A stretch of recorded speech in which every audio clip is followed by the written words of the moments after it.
Hey, I'm Sarah, this is Abby, and welcome to Azul Unlimited. If you're new here, I'm a scuba instructor, and I moved into my van in 2021 after losing my dive shop in Indonesia due to shutdowns. I've been on the road diving around the US, Canada, and Mexico for the last 2 years, teaching on YouTube along the way. All right, let's get into the video. A really quick expedition update. I had one last minute cancellation for Baja, so if you'd like to join me in Mexico in December, check out the link in the description below. I also still have spots for both of my KOMODO trips next year, and I'd love to have you on any of those trips. It's gonna be a great time. Check out the details on my website, and I hope to see you out there. Vámonos! We're all looking for sharks. I'm back at Redondo in Washington. I came here a little over a year ago in search of Sixgill sharks and was unsuccessful that time, but there are so many divers here tonight. The season has been crazy. They've been seeing sharks all the time. So I feel the good shark energy in the air. I feel like we're gonna see them tonight. The Puget Sound is one of my favorite dive regions in the United States, and during the summer, it is sometimes possible to see six-gill sharks within recreational limits. There is still a lot of data missing from our understanding of this species, so I decided to meet up with Jeff, a passionate Pacific Northwest diver who has been directly involved in the six-gill shark research in the past. I watched the documentary and really loved it, and what I would love is some background on what's going on with six-gill sharks around here since that finished filming. We were expecting, our research just to continue to work with the sharks. We were put through a forced closure of a few years while our pier was being reconstructed, and when we started back up again, the sharks were gone. There's a growth cycle happening, and then maybe next year they'll just disappear completely for a little while. Who knows? Yeah.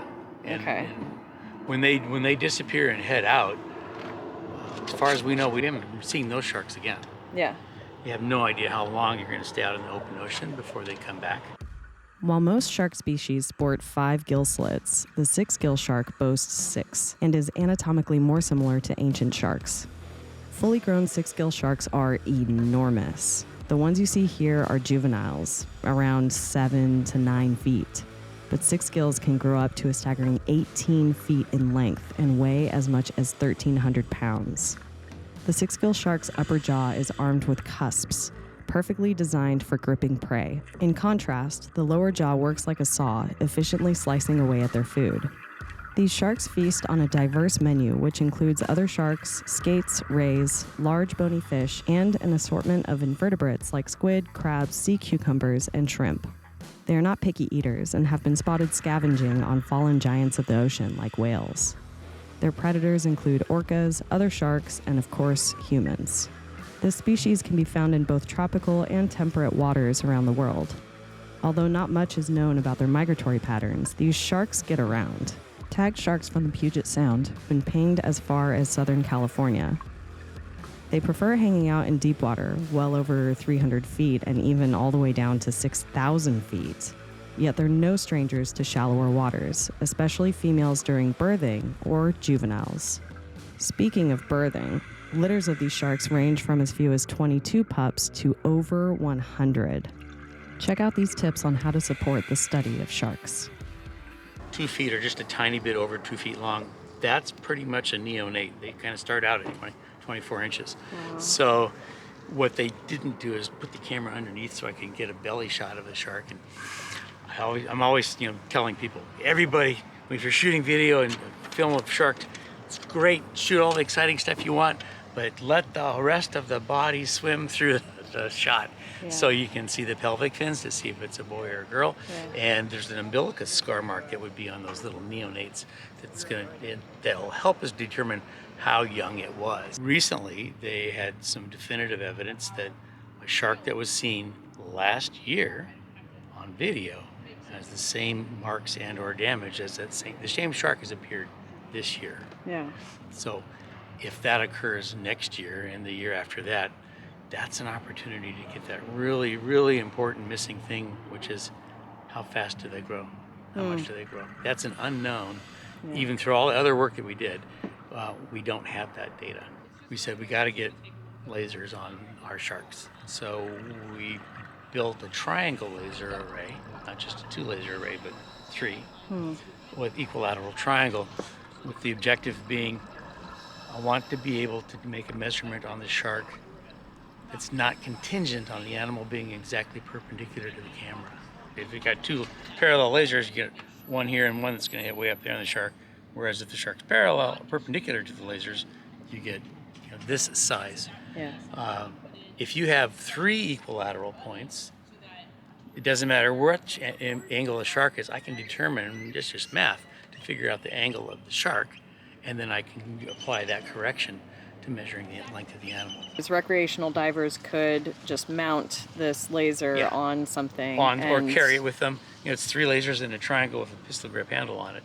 So it's just a little wand that you would sit down. So that ideally you would have a videographer, either a camera, like a GoPro, right inside the laser array, which that's easy method 1. Keep the lasers off their eyes, put it on the side of the shark as it goes by, and then let the shark swim out of the frame. So the more green dots I have on the shark, the better. And then you just go frame by frame by frame to help measure the shark. The mystery hanging around these sharks is part of the magic of seeing them in person in the Puget Sound. However, the topic of chumming typically comes hand in hand with the practice of shark diving. So let's open the conversation.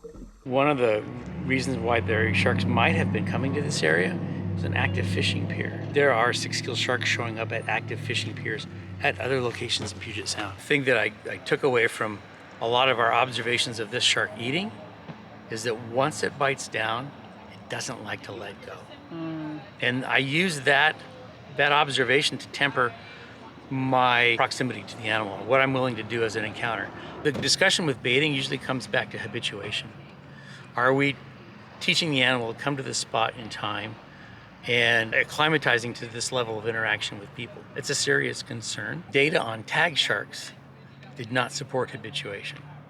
And that was the most reassuring thing that we got from actually tagging the animals, is that the sweeping majority of animals would be present at 1 or 2 events, and they're gone for the rest. And we don't see them again for a year. Some of them not for 2 or 3 years. Chumming practices are utilized around the world for convenient and consistent shark sightings. Usually this happens with a dive shop, and the dive guide or boat crew are the ones in charge of the food.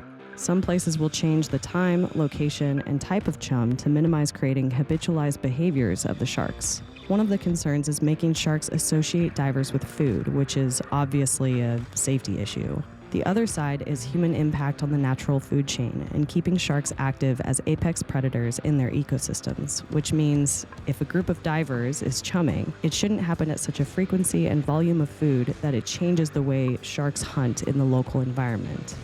In general, I'm not interested in chummed dives.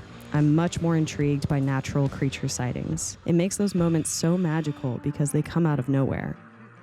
Which brings me back to Redondo. Here, the recreational divers are running the show. They bring the chum, they put it in the water. It's all done between dive buddies.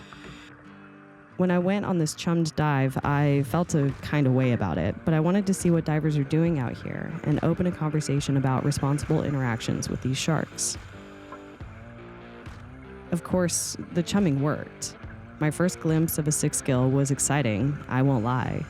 But as I watched them eat the food that was laid out, it felt like an accident waiting to happen. There were divers everywhere, and most of us had bright lights. We were crowding the sharks. I grew concerned with the situation, so I chose to stay out of the action, hovering well above the chumming site. Having watched these animals for a long time, am concerned with people's awareness with sharks in a feeding situation. Their behavior changes. The shark elicits a lot more tenacity when food is present than when food is not present. What I say to divers is, if you want to surround that shark with an impenetrable wall of scuba divers, one of you is going to find out you're not as impenetrable as you thought. Divers are using lights, and they're shining lights very much near the shark's eyes and or right across the shark's eyes, and or there's video lights in the area that's illuminating the whole area. These sharks' eyes are essentially light amplification cameras. They are adapted to give the shark information at bioluminescent levels alone. And in the deep ocean, that's the only source of light that they're going to be going by. Besides the possibility of someone getting hurt on a dive, my biggest concern is that when a shark attack does happen, the shark is going to be blamed. Then the species, which we know so little about, will be at risk of being harmed as a way of protecting people, even though we instigated the issue in the first place by being overly present. So I would love to see a very respectful conversation about chumming and people's experiences with sharks in the comments. If you have books, studies, experts you listen to, please list them in the comments below. We still have so much to learn about sharks and the ocean in general, so let's share some resources. Thanks for watching, and I'll see you in the next video. Okay, love you, bye!